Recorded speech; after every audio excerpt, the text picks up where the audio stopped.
maybe it's going to take more countries in the world just basically starting embargoes on America. Just like, no, you scare us. We don't want to play with you anymore. Maybe it'll take the whole world just convening some kind of court and slapping us on the wrist and saying, wake up already. I don't know. But I do think that there's enough positive, progressive people in America who are into things like the reality of global warming and the fact that we can pursue alternative fuel sources, that we don't have to drill ourselves out of every possible energy shortage.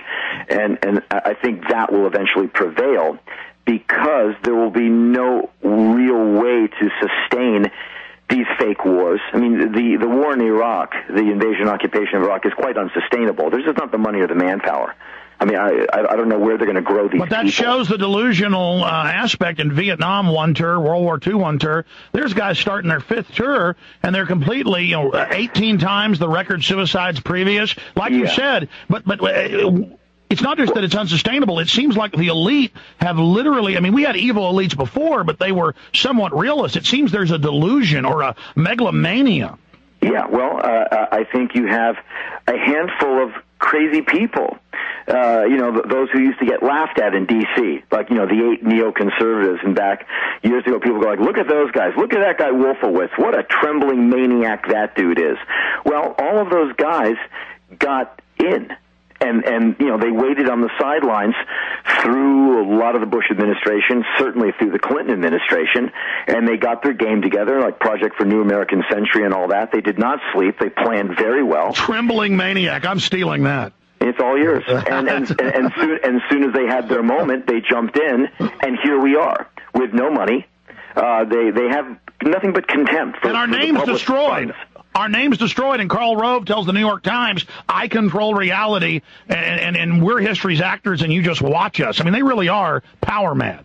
Yeah, and when they say something is true, all of a sudden they just recreate the world to make it true. And after a while, you forget that you spent all day lying to make that thing true, and all of a sudden you're the man. And I think that's the Kool-Aid these people sip. I mean, it's an incredible amount of power.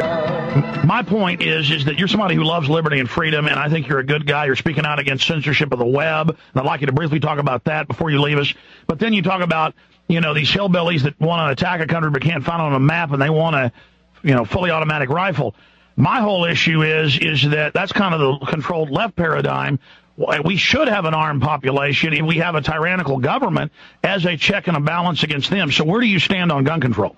Well, I think you should have a gun in your house if you want to defend your family. I don't think any family, you or me, needs an assault weapon.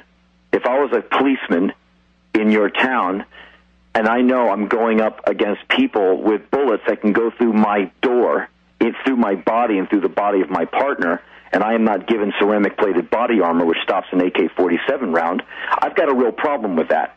And I don't think any citizen, what are you going to shoot with a gun? An intruder, yourself on a bad day, or maybe a deer, right?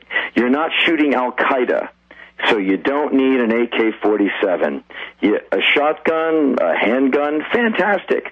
An assault weapon. But see, once you let them start restricting, they can restrict it all. And certainly, throughout history, tyrants have sought to disarm their quarry. Yeah, and I just don't think you'd ever be able to disarm America. I just think it can be delicately regulated to where even Charlton Heston's ghost will be satisfied. I just don't think Americans need assault weapons. I don't think you'd ever successfully stop abortion or take the rifle out of anyone's cold, dead hand. Well, I see your point there, but, here's another issue. The sun has no spots on it. It's cooling down. The earth goes up and down in temperature. I have no doubt we need cleaner fuels, that the oil companies are corrupt. But just to then say, well, we need a global tax to stop global warming, I've got a lot of issues with that. Oh, that's interesting. When I go on tour now, I pay money to compensate for the for the carbon footprint my bus leaves. And so when I take my tour bus out on the road, I'm doing damage. And so I compensate for that by, sending money to this outfit my road manager hooked me up with, and we're going to be... buying credits. Well, I mean, the central banks have said they want us to buy carbon credits from them, and it's just a global tax, Henry. I'm not saying... I know you want to do good and want to reduce the fuel you're using, and I'm all for that. I just think you're a smart guy. You might... You know what? We're going to go to break when it ends. Let me get an address or a P.O. box from you. I'm going to mail you a film I made called Endgame. And I know you're a smart guy. It has a whole bibliography at whatistheendgame.com. And I want you to fully look into the larger eugenics operation behind that. I mean, are you aware that there is a global elite that does want to carry out worldwide population reduction? No. Well, you're a smart guy. I bet you've come across some of that Malthusian social Darwin stuff. Well, yeah. I mean, Malthus said that we're all going to die of starvation. And, the Industrial Revolution momentarily proved him to be wrong.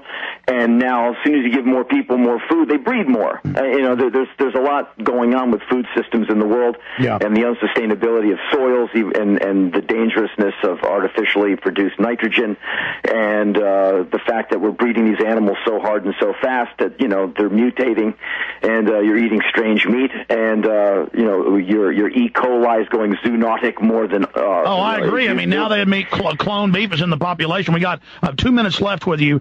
What happened on the airplane? I mean, you're reading a book, and now reading a book is evil? Yeah. I was reading Jihad by Ahmed Rashid, and the man sitting next to me called me in to Homeland Security, and I was deemed a person of interest for reading a New York Times bestseller put out by the Yale University Press.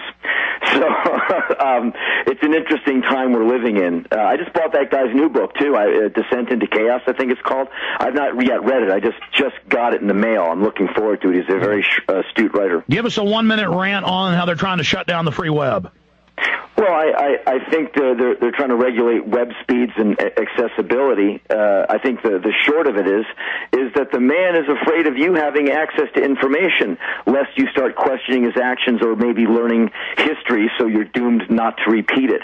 And so I think the net is wildly informative, and they don't want that. They want you to believe the bumper sticker, like boycott France, or anything that comes from the mouth of Rover, or any of these Fox bastards. And so it's just too much freedom for them to deal with. Well, I agree, and I've seen some of the rants you've done where you break down Internet 2 and how they're trying to regulate. I mean, what's the answer? Just expose it, fight back against it? Well, you fight back as best you can as a citizen, but I wonder what can really be done when the hammer comes down on all of that. I mean, it's damn infuriating, because the beauty of web neutrality is the rich, the poor, the hippie, the gay, everyone has access to information. Jefferson would have loved this. Absolutely. HenryRollins.com, on tour in the U.S. and worldwide. Check it out there for when he's coming to your corner of the woods. He goes everywhere unless it's Antarctic. Henry, let me say bye to you here in this break, and that's it for Henry Rollins. We appreciate him joining us. Stay with us.